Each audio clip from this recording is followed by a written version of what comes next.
Bonjour et bienvenue dans ce 12e épisode de Ces garçons-là. Cette semaine, c'est une rencontre avec Fabien que je vous propose. Fabien a un très beau et complexe parcours de vie à la fois.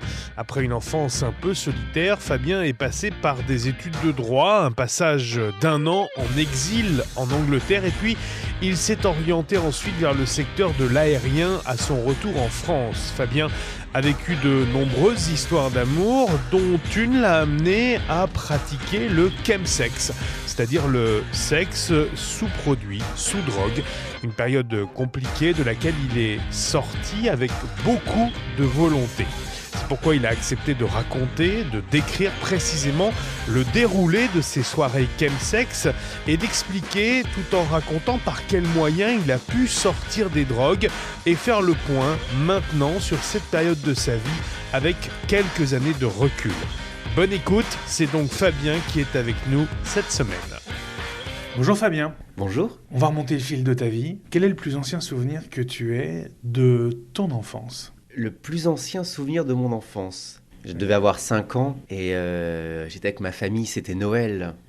Et c'était le soir de Noël. Et quelqu'un toque à la porte et figure-toi que c'était le Père Noël. C'était le Père Noël qui était venu. J'ai été terrorisé, je me suis caché sous le canapé et mes frères aussi ont crié, ont hurlé à la mort. Je me souviens très bien de ces péripéties.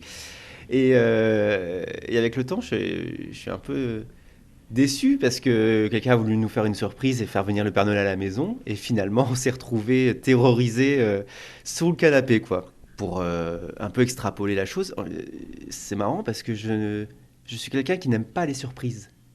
J'aime bien quand c'est prévu. J'aime bien quand c'est prévu, quand les choses sont prévues quelques jours avant ou voilà. Typiquement, si je reçois un message ce soir en me disant Fabien, on va boire un verre et que je n'avais pas prévu, j'ai tendance à dire non. Par contre, si on me prévient pour le lendemain ou pour le surlendemain, je ferai tout pour y être. Il était comment le jeune Fabien à l'école avec ses amis ? Alors à l'école, moi j'étais plutôt bon élève. J'aimais ça. J'ai aimé ça très longtemps, jusqu'à la fin de l'université, j'ai vraiment aimé ça. Plutôt solitaire, je restais souvent dans ma chambre. J'ai deux petits frères qui s'entendaient très bien parce qu'ils ont une petite différence d'âge. Moi, je suis plus grand et avec une plus grande différence d'âge. Donc tu t'entendais un peu moins avec eux ? On jouait moins ensemble. J'étais plus solitaire. Je suis quelqu'un qui n'a pas beaucoup d'amis et toujours aujourd'hui, je n'ai pas beaucoup d'amis, mais j'ai de très très bons amis. À l'heure actuelle, avec les réseaux sociaux et tout ça, je peux voir des gens qui ont des centaines et des milliers d'abonnés et des gens qui réagissent à leurs publications et avec qui ils font des choses, ils s'auto-taguent toujours avec des personnes différentes. C'est pas du tout mon style. Moi, je suis extrêmement fidèle en amitié. Par contre, j'en ai peu. Voilà, il faut passer un espèce de test sur plusieurs jours, voire plusieurs années, voilà, pour faire partie du cercle serré de mes amis. Tu as grandi donc avec deux frères, entourés de garçons pour le coup. Est-ce que ça a participé à l'homme que tu es devenu maintenant ? Avec mes parents, c'était un peu la série Malcolm. On s'est tous retrouvés, 3 garçons, plus ou moins dans la même génération, dans le même âge, parce qu'on a quand même, nous 3, on a 3 ans d'écart en tout. Oui, avec ma mère, c'était sportif des fois, et j'ai toujours ce côté un peu, voilà, je fais de la moto, je rénove ma maison, voilà, je regarde le foot de temps en temps. Oui, c'est assez masculin à la maison, oui. Ouais. Et cette enfance, tu bouges beaucoup dans cette enfance, tu déménages souvent ? J'étais en Champagne-Ardenne et je suis parti dans le Vaucluse. Changement radical de région, là. Oui, et c'est De mentalité aussi. Oui, ça c'est quelque chose que j'ai découvert, c'est une différence de mentalité, de façon de faire, de façon de penser. Voilà, j'ai pas passé un bon changement de vie. Ce qui a un peu participé à cette solitude au début début d'adolescence. Voilà, c'était une difficulté.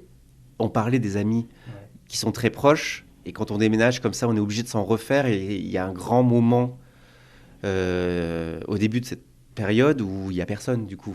Très vite, il y a l'adolescence. Il est comment, Fabien, à l'adolescence? Il est bon élève, il est bon camarade? Oui, j'étais bon élève. J'étais pas, j'ai jamais redoublé, voilà, j'avais à peu près, je sais pas, 10, 12 de moyenne, voilà, je m'en contentais, parce qu'il y a quand même, Il a du potentiel, mais il veut pas trop en faire, Fabien. il faut quand même jouer un peu, quoi, il y a les copains, il y a... Oui, j'ai des copains, vous inquiétez pas, j'ai des copains quand même, mais... Mais là, il y a les copains, du coup. Ah oui, il y a les copains, il y a Il y en a plus, à ce moment-là, durant l'adolescence? Bon, il y en a quelques-uns. Il y en a quelques-uns avec qui... Après, c'est la fréquence à laquelle on les voit qui est importante. Et voilà, tous les week-ends, partie de foot sur la place du village, voilà, même au lycée, la sortie, où on se voit, on papote, on refait le monde. Oui. Et après, à l'école, ce qui m'intéresse me permet de travailler. Ce qui m'intéresse moins, j'ai de moins bonnes notes, notamment les maths et la physique. Alors, il y a des études, ensuite. Il y a le droit, tout d'abord. Pourquoi le droit? Pourquoi le droit? Je sais pas, je vais avoir des prédispositions. J'adore. Alors, c'est venu un peu après, parce que quand on fait ses vœux pour l'orientation, on ne sait pas forcément ce qu'il y a derrière. Ouais. Donc, j'avais une idée du droit qui aurait pu me plaire parmi tout ce qu'il y avait. Et en fait, ça a été décuplé. C'est vraiment incroyable ce qu'on peut faire dans le droit. C'est de la philosophie et du travail de minutie en même temps. C'est tellement concret. Il y a des principes très importants dans notre République qui sont hautement philosophiques et qui trouvent une transcription concrète dans les lois qu'elles doivent suivre et qu'elles doivent s'accorder entre elles suivant leur niveau de hiérarchie. Et je trouve ça passionnant. Également l'historique, pourquoi ces lois ont été écrites ainsi et quel a été le contexte à l'époque et qui nous touche encore aujourd'hui. Et pourtant, le droit, tu ne vas pas jusqu'au bout. Pourquoi t'arrêtes le droit?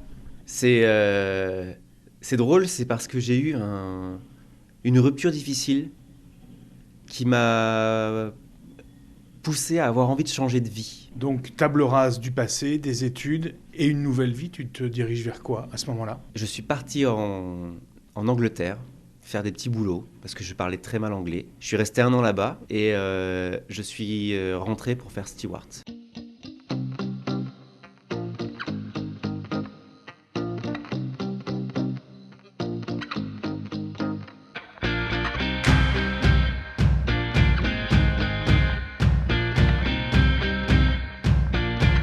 Autre point important dans ta vie, c'est ton orientation sexuelle.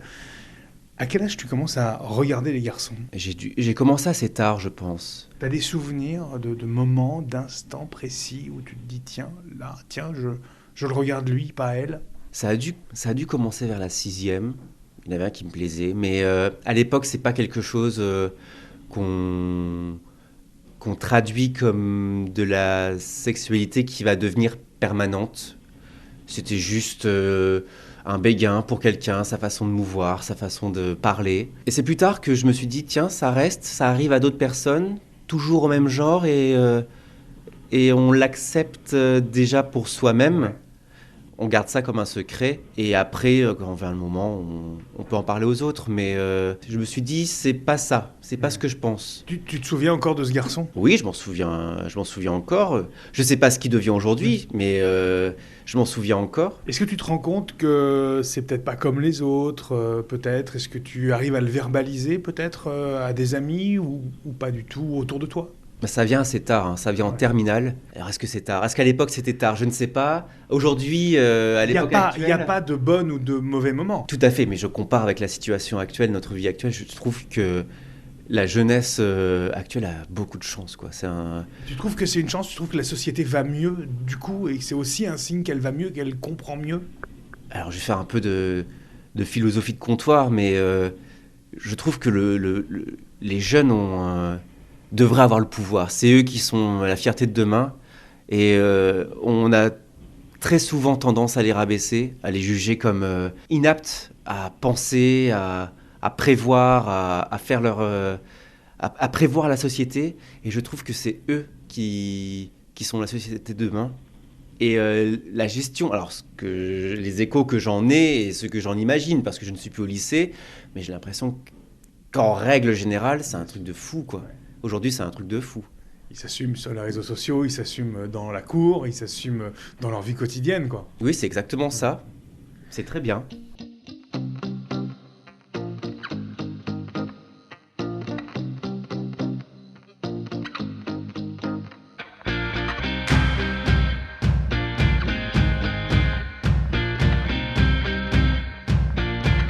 Une autre histoire sur laquelle il faut revenir, elle est un peu plus récente. C'est une histoire qui a duré, mais qui a failli, comme dans la chanson d'Erita Mitsuko, mal se finir. En tout cas, une histoire d'amour beaucoup plus libre aussi, beaucoup plus peut-être débridée. Et puis, problème de la drogue aussi qui est arrivé à ce moment-là, ou en tout cas des produits pour le coup. Est-ce que tu souhaites qu'on en parle ? On peut en parler parce que c'est devenu, j'ai l'impression, un phénomène de société. Tu le constates justement. Alors, ce phénomène, c'est le chemsex, on peut le nommer. Oui, bien sûr, c'est le chemsex. Donc, tu habites à Paris, tu l'as dit tout à l'heure. À Paris, c'est plutôt fréquent ? Oui, alors pour recontextualiser, je suis sorti 3 ans avec quelqu'un qui sortait beaucoup lui aussi. Et qui pratiquait. Alors, au début, l'alcool suffisait. Et puis, petit à petit, il y a eu des drogues. Quel type de drogue ? Des drogues à sniffer, des trucs, voilà, des trucs à sniffer. Et qui désinhibent beaucoup. Et ça s'est fini au bout d'un certain temps. Parce que j'en avais marre d'aller le chercher en week-end dans des soirées appart, tout nu, avec d'autres personnes. Parce que là, il faut revenir aussi sur la genèse de cette relation. Elle dure combien de temps, à peu près, cette relation, au final ? C'est assez difficile à dire parce que je m'étais retrouvé devant un cas de conscience et un paradoxe. Parce qu'il y a un moment donné où je dis stop, je ne peux plus vivre avec ça.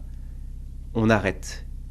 Et le problème qui se pose, qui est assez paradoxal, c'est au moment où on arrête, il a une consommation encore plus forte. Donc j'ai une espèce de responsabilité de son état. Ouais. Et je me dis, je ne peux pas le laisser comme ça. Donc tu continues, et la relation continue.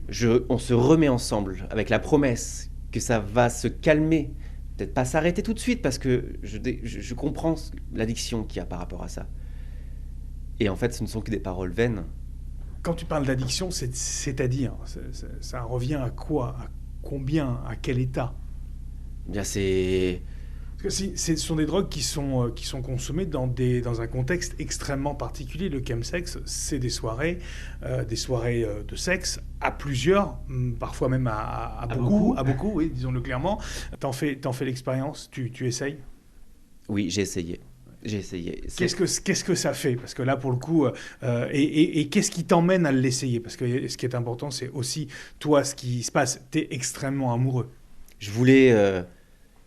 C'était pour le suivre, pour comprendre, Je voulais comprendre, le suivre et avoir un coup d'œil sur ce qu'il fait. Et pouvoir le surveiller et dire à un moment donné, stop, on rentre. T'as pu le faire ? Je l'ai fait. À quel moment tu lui dis stop ? Dans quelles conditions ? Parce que j'imagine, on va appeler un chat un chat. Vous êtes nombreux, vous êtes dans un appartement, c'est souvent des beaux appartements parisiens. Vous êtes très nombreux. À un moment donné, qu'est-ce qui se passe ? Et qu'est-ce qui fait que tu lui dis stop ? Et il est dans quel état ? Je lui dis stop parce que j'ai beau prendre des drogues avec tout le monde, au bout d'un moment, j'en ai marre, j'ai envie de rentrer chez moi aussi, quoi. Même pour toi, c'est plus tenable au bout d'un moment. Oui, le dimanche à 14h, j'ai pas dormi depuis la veille au matin. Et tu tiens le coup ?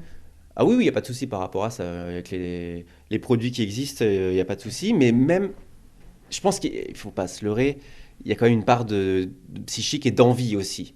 Et moi, je m'en cache pas, j'aimais bien ça. Franchement. Oui, tu l'as pas. Il y avait vraiment on va dire une addiction. Il y avait un plaisir quand même. Mais c'est quelque chose de dingue. Je le dis, enfin, si on veut faire de la prévention sur l'utilisation des drogues, il faut juste commencer par dire, si vous prenez des drogues, vous allez kiffer ça. C'est là le problème. C'est là le problème. Alors, c'est un peu le remarque que je fais par rapport à moi, c'est que moi, j'ai commencé, j'avais une vie active, j'avais aux environs de 30 ans, je sais dans quelle direction je veux mener ma vie, et j'ai pas forcément envie de faire ça tous les week-ends. C'est-à-dire qu'en fait, ce que tu es en train de nous dire à travers ça, c'est que globalement, ce qui te faisait rester dans des, on va pas dire dans des normes, mais en tout cas dans des proportions convenables et dans un état à peu près convenable, c'est justement le fait que tu aies une vie derrière extrêmement stable et donc un travail. C'est exactement ça. Et c'est un peu le problème pour, je vais stéréotyper un peu, mais le jeune qui arrive à Paris pour ses études à 18 ans, qui découvre ça, qui n'a pas la maturité nécessaire et un cheminement de vie encore bien établi pour mener sa vie à bien. Mais ça, j'en ai vu et ça se voit encore, il tombe très vite. Très vite, il tombe là-dedans. Et après, ça amène des questions financières, comment payer, parce que c'est quand même un budget. Hein. C'est cher justement, allez vas-y, c'est cher. La soirée, je parle de la soirée, je parle pas parce que... Consommation. Oui, parce que la soirée, on a le pochon, mais on le prête à des potes, ou alors il y a des potes qui le ramènent. On a le pochon, c'est quoi? C'est le petit sachet plastique avec les produits. Ouais. Ça coûte à peu près 30 €. Après, d'autres ramènent, on en prête. Donc, je ne peux pas calculer en termes de consommation, mais en termes financiers, entre 50... Allez, 50 € pour quelqu'un d'occasionnel, c'est très bien. C'est un week-end, ça, 50 €, c'est la soirée. Oui, et là aussi, le problème, c'est que pour 50 €, on peut passer une soirée de malade, chose qui est plus chère si on va en boîte à Paris. On dépense plus dans une boîte à Paris. Très simplement, un cachet d'Exta à Paris, ça coûte le prix d'un verre. C'est 10 €. Oui, sauf que, alors attention, sans parler de boîte de nuit, mais là, pour le coup, sur des soirées privées, mais le but, il n'est pas de danser. Là, il y a clairement une activité, ou en tout cas, c'est porté autour des relations sexuelles multiples. Ce que tu n'as pas forcément en boîte de nuit. Mais pourquoi on va en boîte de nuit ? Oui, bien sûr, mais là, du coup, il n'y a pas la danse, il n'y a pas tout ça. L'idée, c'est là, on passe directement à l'acte sexuel, là. Et de multiples fois. On s'affranchit de toute cette danse du corps. Pour moi, aller en boîte de nuit, c'est très stéréotypé ce que je vais dire, mais c'est aussi pour tester son ego, voir si on peut parler, on peut faire des rencontres, possiblement ramener à la maison. Il n'y a pas besoin de ça, là. On est à la maison, on est déjà tout nu et on arrive à ramener des mecs très très beaux avec qui il n'y a pas de blabla, quoi. Donc, Comment ça se passe ? Parce que j'imagine que vous êtes invité, il y a des modes d'invitation particuliers sur ce genre de soirée, on n'invite pas n'importe qui non plus. Tout se fait. Au bout d'un moment, quand il est 6 h du matin et qu'il y a un œil qui dit merde à l'autre parce qu'on est trop haut... Quand tu dis trop haut, ça veut dire perché. Hein. Oui, trop perché. Il y a un peu n'importe qui vient, quoi. Ça devient, c'est même un peu dangereux des fois. Ouais. Mais t'as jamais eu de soucis ? Non, mais je ne... D'actes violents, parce que on n'a pas non plus pleine conscience. Voilà, tu as pu peut-être subir des choses un peu plus violentes dans ces moments-là. Toi, ou voir, ou constater. Hein. Non, c'est extrêmement bienveillant. C'est respectueux. C'est très respectueux. Il y a des bonnes vibes, oui. Ouais. Et ça arrive aussi que quelqu'un qui arrive ne ressemble pas du tout à ce qu'on imaginait et on le reconduit gentiment à la porte en disant excuse-nous, mais voilà. Et la personne dit ça va, c'est ok, pas de souci. Et puis il va se trouver un autre endroit dans l'heure, quoi, donc il n'y a pas de souci. Et toi, alors, comment ça se passe très concrètement pour ceux qui ne savent pas on arrive peut-être, je sais pas, vers les coups de minuit, par exemple. Comment ça se passe ? Tu arrives seul ou à deux avec la personne que tu accompagnais et avec qui tu étais à ce moment-là.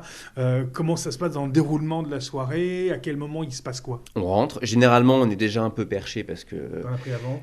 Oui, ça m'est déjà arrivé d'arriver pas perché. Et en fait, l'image est... il y a juste de la musique techno, un fond de musique techno, peu de lumière et des gens sur les canapés qui sont bien allongés et on voit qu'ils sont bien perchés et en train de se toucher la nouille parce qu'il y a une espèce d'effet automatique avec les drogues qui fait qu'on est obligé de se toucher.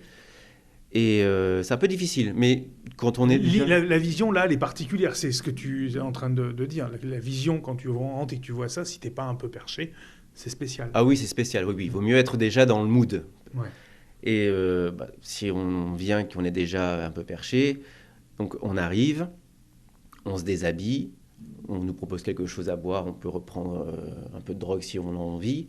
Des produits. Voilà, et on se laisse prendre par l'ambiance, et puis si on a trouvé quelqu'un qui nous plaît parmi les invités déjà là, Et que la personne veut. bien sûr. On passe à l'acte tout de suite, mais ça peut se clore en quelques minutes, cette histoire. Ça dure pas toute une soirée, ou voire même un week-end. Mais les gens viennent, s'il y a de bonnes affinités, les gens restent, et Ça discute beaucoup ou... ça discute plus que ça baise, oui. Être perché n'empêche pas de garder ses principes et ses valeurs. Ça, on ne devient pas une autre personne. Et moi, T'es juste désinhibé. voilà. Et moi, j'ai besoin de connaître un peu la personne ou qu'il y ait une affinité particulière qui se crée. Chez d'autres personnes, il n'y a pas de souci, ils se mettent à poil et ils y vont direct et ils font ça toute la nuit. Ce qui était votre cas ou pas? Non, moi, ça m'est arrivé de faire des soirées où je ne touche personne parce que je ne suis pas dans le bon mood, j'ai pas trouvé les personnes qui m'intéressent. Et Et tu acceptes que ton partenaire, lui, dans ces moments-là, aille avec d'autres? oui, je suis là, ça me dérange pas, oui. Qu'est-ce que tu fais pendant ce temps-là? Bon, je discute avec d'autres personnes, je surveille un petit peu, même sans... Allez, parlons avec le cœur, ça te fait rien? Ça m'excite. D'accord. Voilà, Ok. si, ça m'excite. C'est D'accord. quelque chose de... Quand c'est contrôlé comme ça, moi, ça me va très bien. Parce que là, tu as encore le sentiment d'avoir le contrôle. Exactement. Mm. Et que je peux dire stop et qu'on arrête, mais D'accord. c'est pas de la tromperie, c'est Non. de l'amusement, c'est un peu débridé, on peut... Alors, après, là, chacun place le curseur où il le veut, mais toi, pour toi, ça reste encore quelque chose de l'ordre de l'amusement. Oui, oui, c'est même rigolo.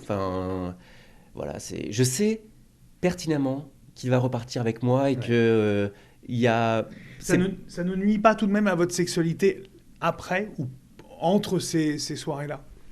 Alors c'est quelque chose que j'ai remarqué après parce que pour être complet sur la situation, j'ai fait ça quelques temps. Et au bout d'un moment, je me suis dit qu'il fallait arrêter. Je me suis vu descendre un petit peu quand même. Et ça prend la vie. Enfin, au bout d'un moment, ça vous fauche, quoi. Ça vous prend. Et je connais. Quand tu dis ça prend la vie, c'est quoi? C'est-à-dire que l'unique préoccupation, c'est ça? C'est. Ça devient le centre de ta Pour vie. certains, c'est ça tomber dedans. C'est-à-dire que. C'est pour ça que je dis, et je disais tout à l'heure, c'est un truc de malade. C'est vraiment bien. Et le problème, c'est que quand c'est bien, on a envie de recommencer. Ouais. Et on recommence encore. Alors, quand on a un peu la tête sur les épaules, comme moi, comme je disais, à 30 ans, avec le boulot, un cheminement de vie, on fait attention. On se dit, oui, bon, on va faire ça de temps en temps, une fois tous les 2 mois si on a envie, ou une fois tous les mois.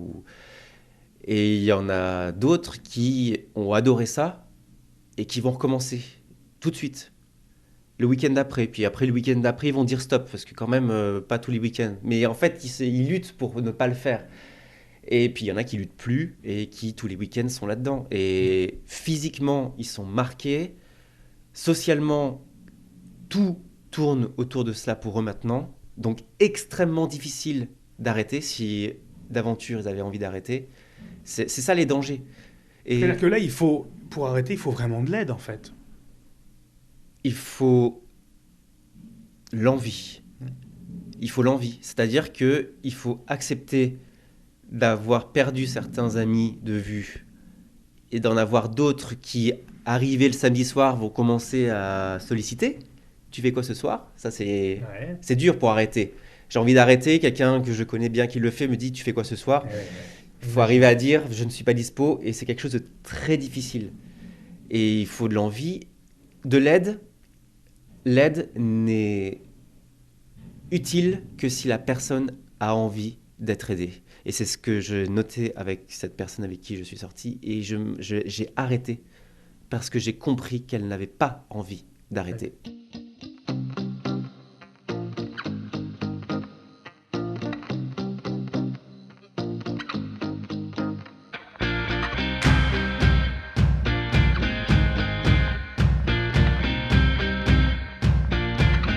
Comment toi t'en sors? Parce que là, il y a deux choses qui s'entremêlent. Il y a une histoire sentimentale, difficile, où il y a beaucoup d'amour, il y a beaucoup de sentiments, il y a un attachement très fort.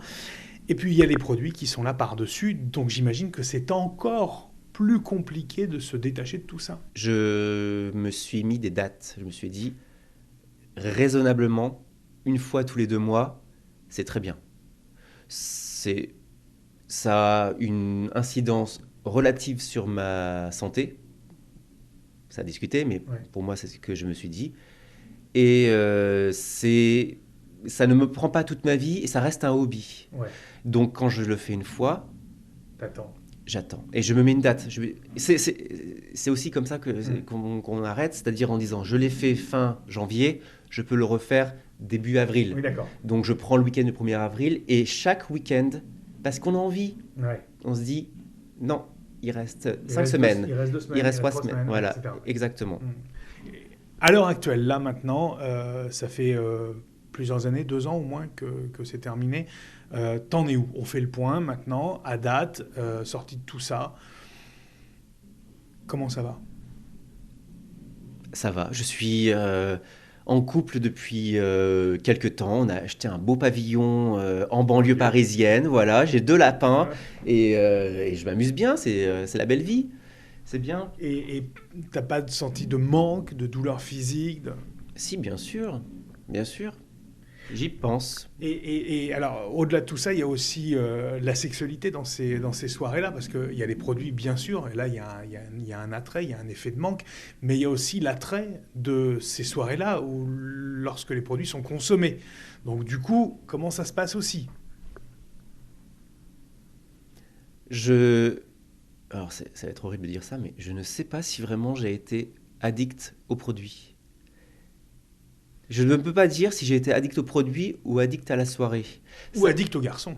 Voilà. Sachant quand même que je ne pouvais pas faire ces soirées sans être drogué de cette façon-là, et que je ne pouvais pas avoir du sexe sans être drogué. Donc les deux sont un peu... Je ne pouvais pas faire l'un sans l'autre, en fait. C'est pour ça que, là, je te demande un point à date maintenant, quelques années après.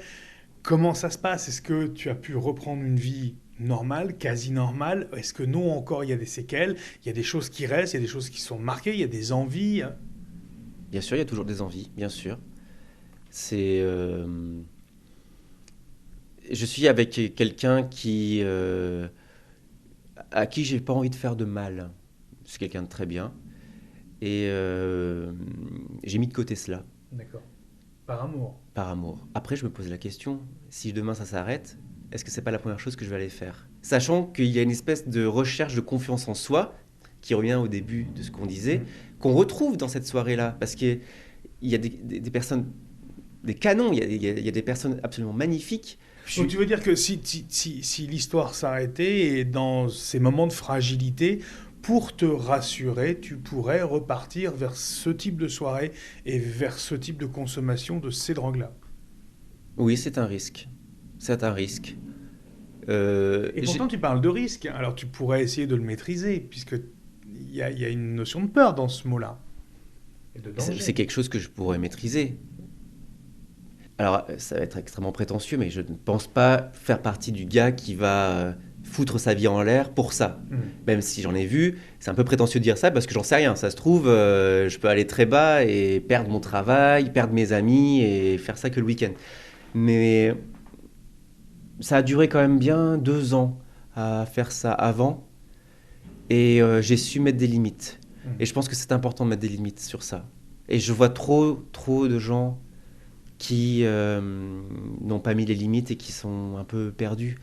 Et c'est horrible, parce que quand on est sorti de ça, on a envie de les aider. Mais je reviens là-dessus, si vous êtes là-dedans et que vous voulez vous en sortir, c'est à vous de vous en sortir. J'ai vu trop de gens demander de l'aide à d'autres personnes. Ces personnes se sont pliées en 4 pour les aider. Et derrière, ça n'a pas suivi. Ça n'a pas suivi. C'est un manque de conviction, un manque d'envie. Et il faut déjà se poser les bonnes questions pour arrêter ça.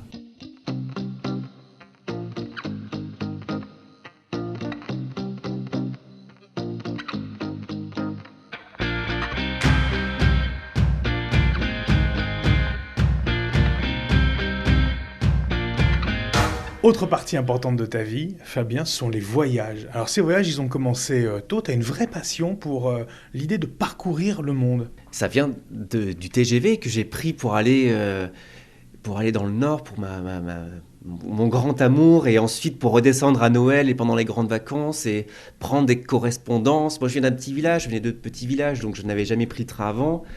Et voilà, le grand tableau de la gare SNCF avec le train, avec la voie et suivre un cheminement, je trouve ça incroyable. L'idée de mouvement est incroyable.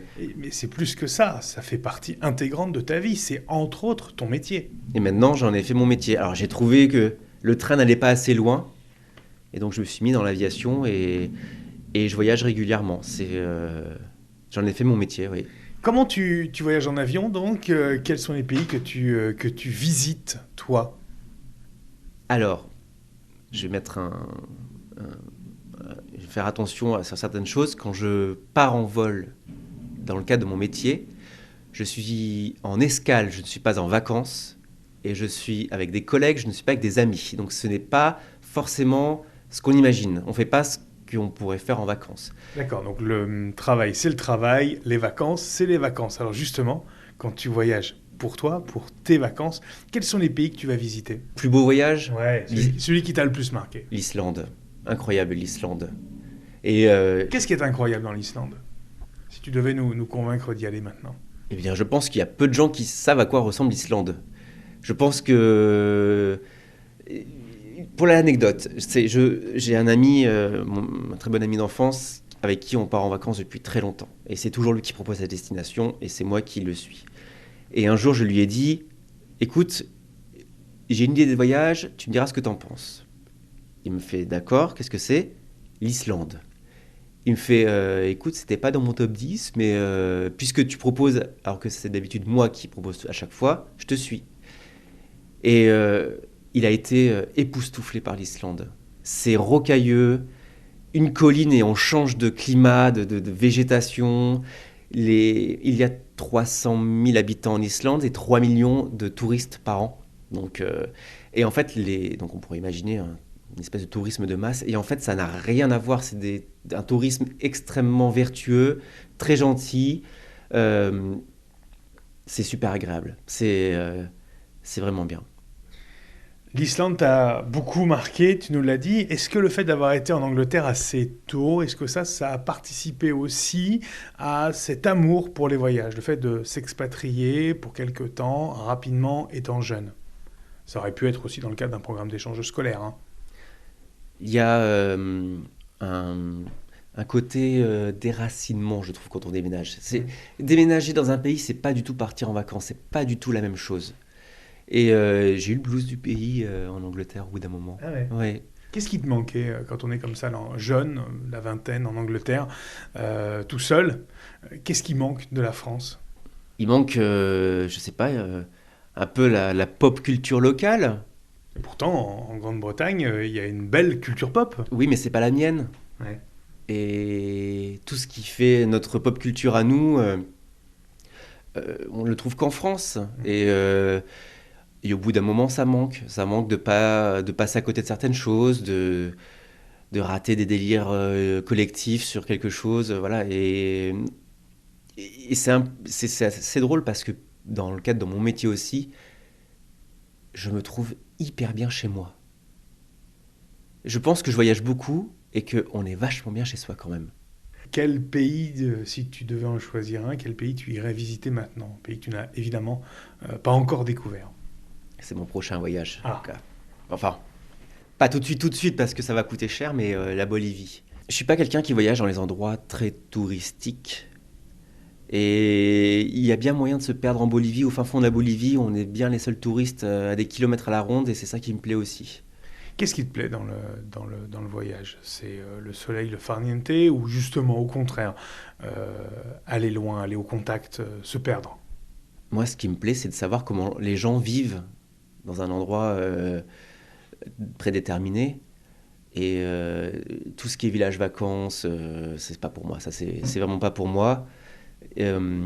L'hôtel, c'est compliqué l'hôtel aussi, parce que l'hôtel, en somme, on n'a pas de contact avec l'extérieur. Et voilà, vraiment partir, voir comment les gens vivent à certains endroits, ça c'est intéressant. Parce que c'est complètement différent de ce qu'on peut vivre. Et ils sont très heureux comme ça. Certains sont très heureux et c'est différent. C'est ça qui est intéressant. Si tu devais quitter la France définitivement et choisir un pays dans lequel tu dois impérativement t'installer, ça serait lequel parmi ceux que tu as visités? L'Espagne ou l'Italie, hein, pas besoin d'aller plus loin. C'est vrai? Ouais. Qu'est-ce qui est si différent? Bah justement, c'est que c'est très similaire. Ce que tu vas aimer, c'est aussi un petit peu ce qu'on a en France finalement. Tu te trouves bien chez nous. Bah on est très bien. On est très très bien à la maison, c'est très bien. Est-ce que le fait de voyager fait relativiser sur tout ce que l'on a, nous, à disposition? Ah mais c'est très compliqué de se battre pour des nouveaux droits sociaux quand on revient d'Afrique subsaharienne et que les gens sont très heureux avec 3 fois rien. Je pense que ça, il faut être un peu lucide sur ce qu'on a aussi. On est un peu des grands enfants quand même en France, c'est-à-dire que des enfants gâtés. Et l'enfant gâté, par définition, ne se satisfait pas de ce qu'il a. Et des fois, il faut savoir mettre le stop au bon endroit et ne pas oublier qu'on a beaucoup de chance d'avoir ce qu'on a. Donc finalement, tu nous conseilles de voyager, mais juste pour nous remettre les points sur les i. Je pense que si vous prévoyez d'aller à Cuba, ça serait intéressant de sortir de votre village vacances et d'aller voir un peu comment les Cubains vivent, parce que c'est pas du tout la même chose. Voilà.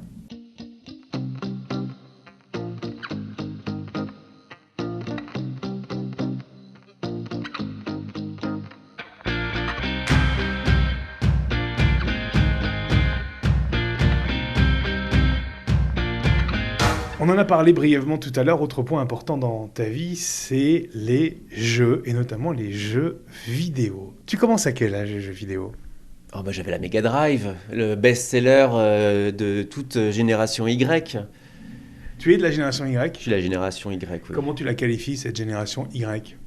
Elle est pas mal. Moi. Après, chaque génération va se trouver la meilleure. Ouais. On est à cheval sur 2 sociétés. Celle d'avant, Internet, et celle d'après Internet. La X et la Z. Exactement.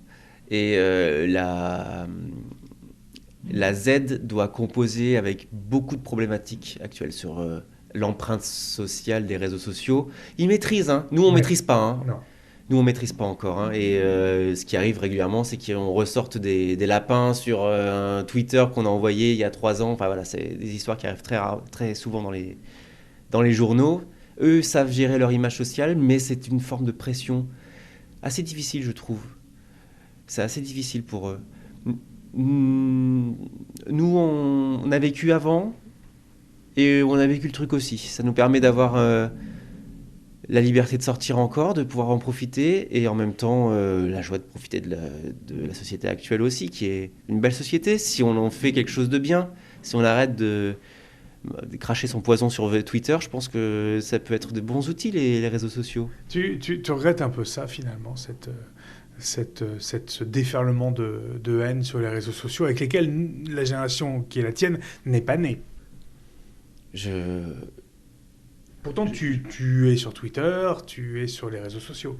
Je suis pas sur Twitter. J'ai un compte Twitter, mais je ne poste rien. Je regarde que des choses très précises sur Twitter. Et c'est un peu horrible, mais il suffit de regarder n'importe quoi sur Twitter pour trouver un commentaire au bout d'un moment qui part en live complet. Et je pense qu'il y a la liberté d'expression en France et il y a la liberté de fermer sa gueule aussi de temps en temps. Et le problème dans notre société actuelle, c'est que on entend aussi fort la grande majorité pensante que le petit gars qui va dire n'importe quoi. Et on va lui attacher autant d'importance.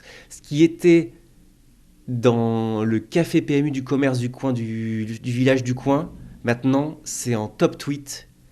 Et ça a des conséquences très difficiles sur tout le monde, je trouve. Et c'est vraiment problématique. À titre personnel toujours, je pense qu'il faudrait mettre fin à l'anonymat des réseaux sociaux. Je pense que si on veut créer un compte Facebook, Twitter ou quoi que ce soit, il faut envoyer sa carte d'identité. Et ça sera son nom et son prénom. Tu penses que c'est ça, finalement, la clé d'une meilleure utilisation, d'une bienveillance peut-être, en tout cas d'une utilisation raisonnée des réseaux sociaux? Je pense à Facebook et à Twitter, puisque ce sont les 2 principaux moyens d'expression. Alors, je ne suis pas expert professionnel dans les réseaux sociaux. Il y a des sociologues qui font ça bien mieux que moi. Mais on remarque quand même que ce sont souvent les profils à pseudo qui foutent le plus la merde dans les réseaux sociaux. Ceux qui ont leur nom, leur ville et beaucoup d'informations personnelles, généralement, sauf s'ils sont très cons, généralement évitent de reposter des trucs nauséabonds et sans valeur véridique. On va revenir sur les jeux vidéo. Oui. Les jeux vidéo qui t'ont marqué à l'époque de la fameuse Mega Drive. Alors, les best-sellers, hein, Sonic, Street of Rage. Je suis très jeu de combat, j'adore ça. Tu joues beaucoup, justement? Je me suis calmé. C'est vrai. Oui, je me suis calmé. Tu joues à quoi là, actuellement? Parce que la Mega Drive, c'est fini, je suppose. Alors, c'est très drôle parce qu'en ce moment, je passe des heures et des heures à jouer à un jeu qui est sorti en 1999, Ouais. dont la définitive édition est sortie il y a quelques années, qui s'appelle Age of Empires, le 2. Moi, tout le monde connaît, je pense que... Les jeux auxquels tu as le plus joué, c'est celui-ci? Alors, c'est horrible parce que sur Steam, il y a le nombre d'heures qui est écrit. Combien de temps vous avez passé? J'en suis à 2000. Je ne m'étais pas rendu compte.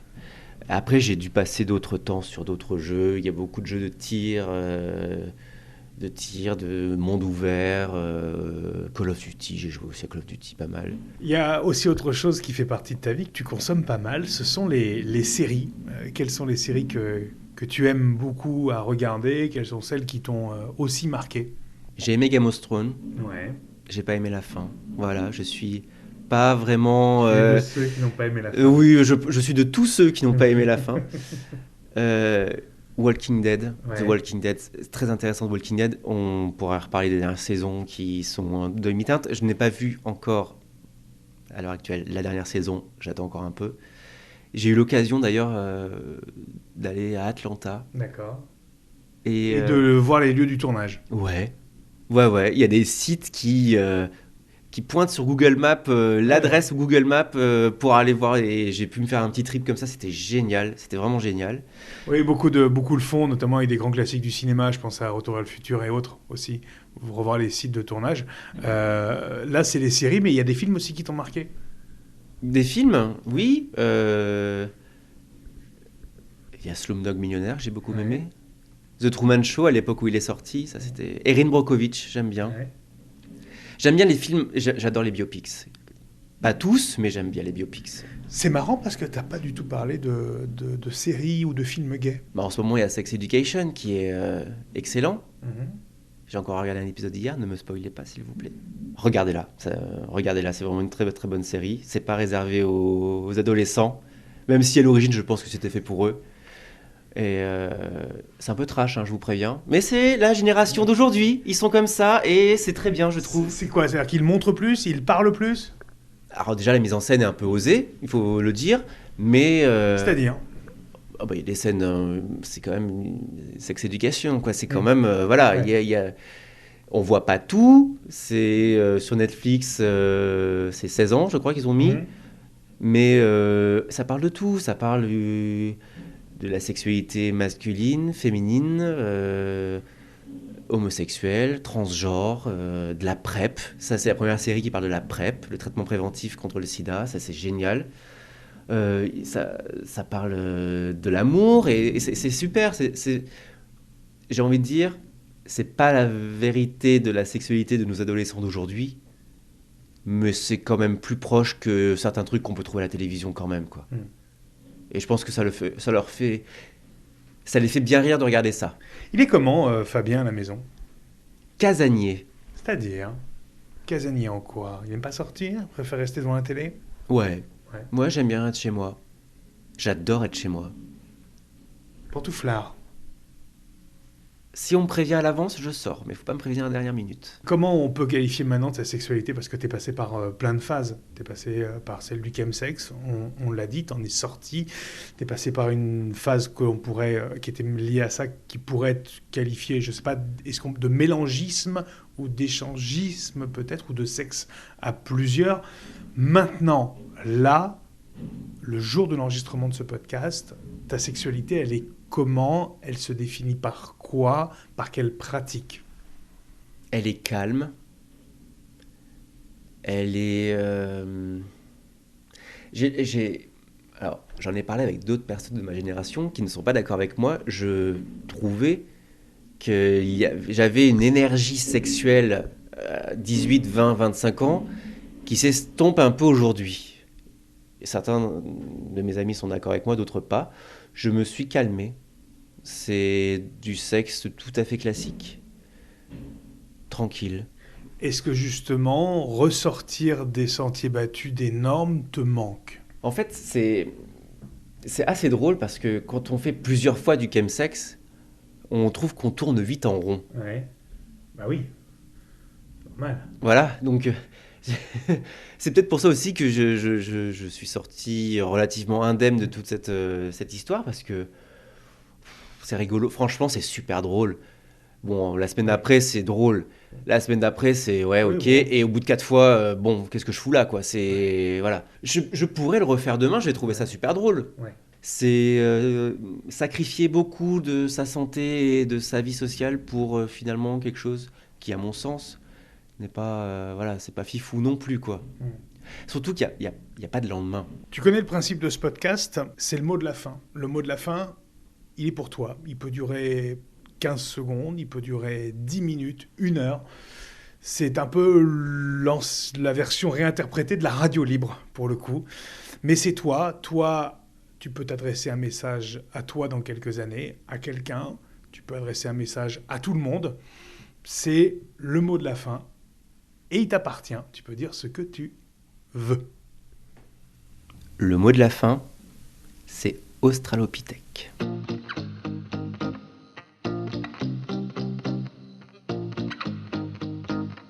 Voilà, c'est tout pour ce 12e épisode de Ces garçons-là. Merci à Fabien pour sa confiance, pour ces instants partagés également.